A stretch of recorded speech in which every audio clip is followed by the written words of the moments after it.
Hello medicos, welcome to my channel. आज हम लोग टीबी के बारे में पढ़ने वाले हैं, that is tuberculosis. Okay, TB जो है वह एक बैक्टीरियल डिजीज है। किस बैक्टीरिया की वजह से होता है? माइकोबैक्टीरियम ट्यूबरकुली। ओके, तो माइकोबैक्टीरियम ट्यूबरकुलोसिस जो है वह एक एरोबिक बैक्टीरिया है। एरोबिक का मतलब आप समझ रहे होंगे। इसके सर्वाइवल के लिए, इस बैक्टीरिया के सर्वाइवल के लिए ऑक्सीजन का रिक्वायरमेंट होता है। तो आप यहाँ से एक अंदाज़ा लगा सकते हैं हमारे बॉडी में कौन सा ऐसा ऑर्गन है जहाँ पे गैसेस एक्सचेंज होता है? लंग्स, है ना। तो इसलिए यह लंग्स में ग्रो करना पसंद करते हैं। कौन? Mycobacteria tuberculosis. ओके, तो यही कॉजेटिव एजेंट है ट्यूबरकुलोसिस का। ओके, अब इसका इन्फेक्शन कैसे होता है ये बहुत इंपॉर्टेंट है। यह aerosol infection, directly droplet infection की वजह से होता है। ड्रॉपलेट इन्फेक्शन क्या होता है? जब भी कोई कफ करता है, ठीक है, जब भी कोई खांसी करता है, स्नीजिंग करता है, तो उसके माउथ से ये नॉस्ट्रिल से बहुत सी माइक्रो पार्टिकल निकलते हैं। उसी के थ्रू यह बैक्टीरिया जो है बाहर आ जाते हैं। और जब भी दूसरा पीपल उस पेशेंट के या फिर उस इन्फेक्टेड पेशेंट के अगर इन्वायरमेंट के क्लोज आता है तो फिर उसको भी चांस रहता है टीबी, मतलब उसको भी चांस रहता है इसका टीबी का। ओके, तो ये होता है। तो ट्यूबरकुल, ट्यूबरकुलोसिस, ट्यूबरकल, ट्यूबरकल का मतलब क्या होता है? इसका वर्ड है ट्यूबरकल। तो ट्यूबरकल का मतलब होता है एक डेड सेल जो कि हमारे लंग्स में बनते हैं। और वह डेड कैसे होते हैं? बैक्टीरिया की वजह से। वही बैक्टीरिया डैमेज करते हैं हमारे टिश्यू को, लंग टिश्यू को, और वह ट्यूबरकल बन जाते हैं, गांठ के जैसा बन जाते हैं। ओके, ट्यूबरकल फॉर्मेशन लंग्स में होता है। ओके, यह इंपॉर्टेंट है। इसी की वजह से इसका नाम ट्यूबरकुलोसिस रखा गया है। अब इन्फेक्शियस पल्मोनरी कंडीशन है। इन्फेक्शियस क्यों है? क्योंकि यह बॉडी, मैंने बता दिया, लंग्स के अंदर ही ग्रो करते हैं। और इसलिए पल्मोनरी का मतलब लंग्स, तो इसलिए लंग्स में वो ग्रो करते हैं, तो इन्फेक्शियस कंडीशन उसमें ही होता है मोस्टली, है ना, लंग्स में ही जनरली होता है।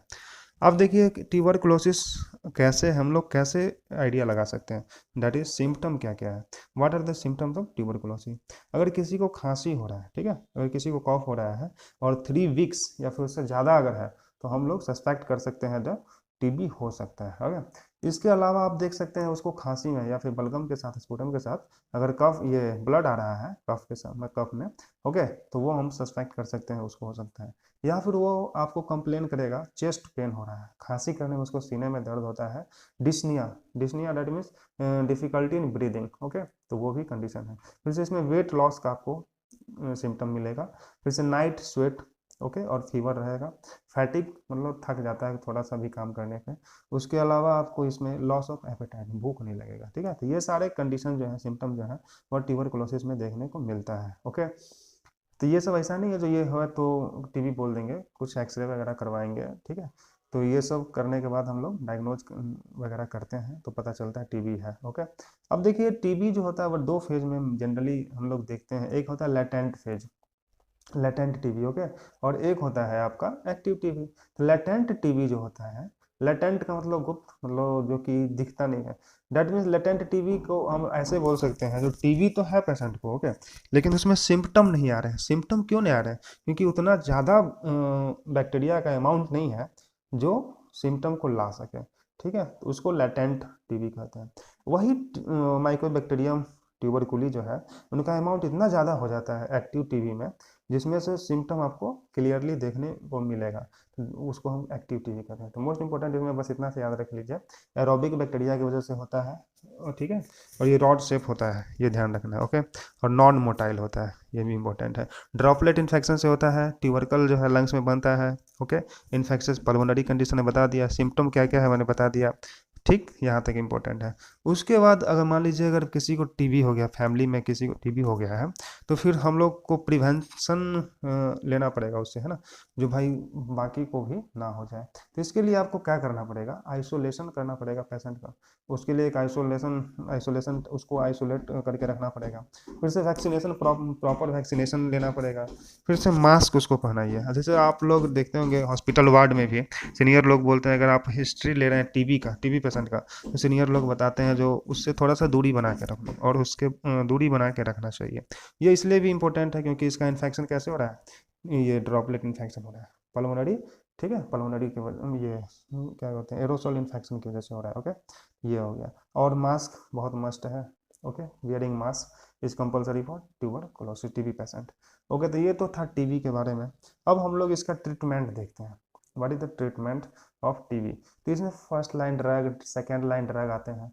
फर्स्ट लाइन ड्रग उनको बोलते हैं जो बहुत मोस्ट एफिकेशियस होते हैं, जो इफेक्टिवनेस बहुत ज़्यादा होते हैं और उनका टॉक्सिसिटी वगैरह मतलब साइड इफेक्ट जो है वो कम हो, तो उसी में इंक्लूड किया जाता है, मतलब that are the first line drug, उसमें इंक्लूड किया गया इन सबको। ओके, आइसोनियाजिड आइसोनियाजिड हो गया आपका, रिफेम्पिसिन हो गया, पायराजिनामाइड हो गया, इथेम्ब्यूटॉल हो गया, फिर से आपका स्ट्रिप्टोमाइसिन हो गया। देखिए स्ट्रिप्टोमाइसिन जो है यह इंजेक्शन के फॉर्म में दिया जाता है, इंजेक्शन के फॉर्म में दिया जाता है, वह ओरल जो है वह इफेक्टिव नहीं है। अब ओरल इफेक्टिव नहीं है ना, और स्ट्रिप्टोमाइसिन को क्या दिया जाता है, intramuscular that is the injection के फॉर्म में दिया जाता है। तो इसलिए अब इसको फर्स्ट लाइन ड्रग ना करके सेकेंड लाइन ड्रग में इंक्लूड कर लिया गया है। ओके, ये इंपॉर्टेंट है। तो फिलहाल इतना जानते हैं कौन कौन सा फर्स्ट लाइन ऑफ ड्रग है, isoniazid, rifampicin, pyrazinamide, ethambutol, streptomycin. Most commonly अगर टीपी पेशेंट आप देखते हैं तो उसके प्रेस्क्रिप्शन में यही सब मेडिसिन लिखा रहता है। ओके, अब इसके अलावा आपको मैं बता दूं, इसके अलावा मैं आपको बता दूं ये सारे थे, ठीक है, isoniazid, rifampicin, pyrazinamide, ethambutol, streptomycin, ciprofloxacin. Okay, तो ये सब सिप्रोफ्लॉक्सासिन जो है वो अभी सेकेंड टाइप का मतलब सेकेंड लाइन ड्रग मेडिसिन में आते हैं। तो इतना सारा जो है फर्स्ट लाइन ड्रग में, इसमें से भी स्ट्रिप्टोमाइसिन को अब सेकेंड लाइन में ही मतलब यस सेकेंड लाइन में ही इंक्लूड किया जाता है। तो फिलहाल आप इतना जानिए, आइसोनियाजिड, रिफेम्पिसिन, पैराजिनामाइड, इथेम्ब्यूटॉल और ये सब जो है क्या है, फर्स्ट लाइन ड्रग है मेडिसिन, किसके लिए, टीबी के लिए। ओके, अब इसके बारे में एक पॉइंट हम लोग जान लेते हैं। आइसोनियाजिड जो है वह एक हिपैटोटॉक्सिक होता है, मतलब लीवर को डैमेज करता है ना। रिफेम्पिसिन जो है यह भी हिपैटोटॉक्सिक होता है। रिफेम्पिसिन के बारे में एक इंपॉर्टेंट पॉइंट ये है जिसको खाली पेट दिया जाता है। इसका रीज़न ये है जो यह जो है अगर फूड के साथ मतलब खाना खाने के बाद देंगे ना, तो खाना के साथ इंटरेक्शन इनका हो जाता है, ठीक है, फूड के साथ इंटरेक्शन हो जाता है, तो उससे इसका एफिकेसी पे इफेक्ट पड़ता है। इसलिए रिफेम्पिसिन को कब देते हैं, एम्प्टी स्टमक देते हैं। ओके, अब पायराजिनामाइड जो है वह मोस्ट हिपैटोटॉक्सिक होता है, ये इंपॉर्टेंट है। ओके, अब इथेम्ब्यूटॉल जो है वह एक कलर ब्लाइंडनेस करता है, रेड ग्रीन कलर ब्लाइंडनेस, मतलब इसमें देखने को ये मिलता है, इथेम्ब्यूटॉल अगर बहुत दिन तक चलाते हैं तो उससे ब्लाइंडनेस आ जाता है बचपन में, ठीक है, इसलिए इसको जो है इथेम्ब्यूटॉल को बच्चे में जनरली नहीं दिया जाता है। ओके, अब स्ट्रिप्टोमाइसिन बता ही दिया मैंने आपको, यह एक ओरल इफेक्टिव नहीं है, इसलिए इसको इंजेक्शन के फॉर्म में दिया जाता है, ठीक है। इसके अलावा तो ये तो फर्स्ट लाइन ड्रग थे, बाकी जो पढ़ेंगे that are the second line drug. Okay, तो सेकेंड लाइन ड्रग में फ्लोरोक्विनोलॉन्स आते हैं, ठीक है, फ्लोरोक्विनोलॉन्स आते हैं, जिसमें से आपका सिप्रोफ्लॉक्सासिन हो गया, ओफ्लॉक्सासिन हो गया, मॉक्सीफ्लॉक्सासिन हो गया, तो ये सब के सब इसमें आ जाते हैं। गैटिफ्लॉक्सासिन हो गया, ठीक है, ओफ्लॉक्सासिन हो गया, मॉक्सीफ्लॉक्सासिन हो गया, गैटिफ्लॉक्सासिन हो गया, तो ये सब मेडिसिन जो है इसमें आते हैं। ओके, उसके अलावा जो है एक और आता है कैप्रियोमाइसिन, कैनामाइसिन, स्ट्रिप्टोमाइसिन, एमिकासिन। देखिए स्ट्रिप्टोमाइसिन यहाँ रखा गया है, ये सब के सब इंजेक्शन के फॉर्म में दिया जाता है, इंजेक्टेबल फॉर्म्स हैं ये, ठीक है। तो कैप्रियोमाइसिन हो गया, कैनामाइसिन हो गया, स्ट्रिप्टोमाइसिन हो गया, एमिकासिन हो गया। ओके, तो ये सब इंजेक्शन के फॉर्म में देते हैं टीबी के लिए।